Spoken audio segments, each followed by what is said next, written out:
নমস্কাৰ দৰ্শকসকল আপোনালোক সকলোকে অমূল্যবাণীলৈ স্বাগতম জনাইছোঁ। আজিৰ ভিডিঅ'টোৰ বিষয় হৈছে কোনো ব্লেক মেজিক, যাদু মন্ত্ৰ বা নজৰ দোষে আপোনাৰ একো ক্ষতি কৰিব নোৱাৰিব। মাত্ৰ এটা সৰু উপায় আপোনালোকে সদায় কৰিব আৰু এই উপায় যদি কৰে তেনেহ'লে যদিও আপোনাৰ ওপৰত ব্লেক মেজিকৰ কিবা প্ৰভাৱ পৰিছিলে বা আছে তেনেহ'লে সেয়াও আঁতৰিবলৈ বাধ্য হ'ব। উপায়টো একেবাৰেই সহজ। তাৰ বাবে মাত্ৰ আপুনি চিত্ৰত দিয়াৰ দৰে হাতেৰে মুদ্ৰা বনাব লাগিব আৰু মুদ্ৰাটো আপুনি তেনেকৈ বনাই ৰাখিব লাগিব 5 মিনিটৰ বাবে প্ৰতিদিনে।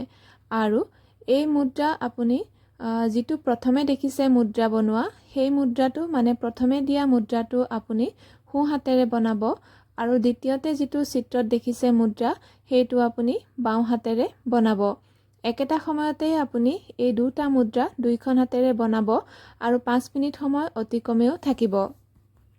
কেৱল এনেকৈ কৰিলেই হ'ব, বেলেগ আৰু একো কৰিব নালাগে। কৰি চাব, যিমান বেয়া শক্তিৰ প্ৰভাৱ আছে আপোনাৰ ওচৰৰ পৰা আঁতৰি নিশ্চয় যাব। দৰ্শকসকল, আজিৰ ভিডিঅ'ৰ ইমানতে সামৰণি মাৰিছোঁ। ধন্যবাদ।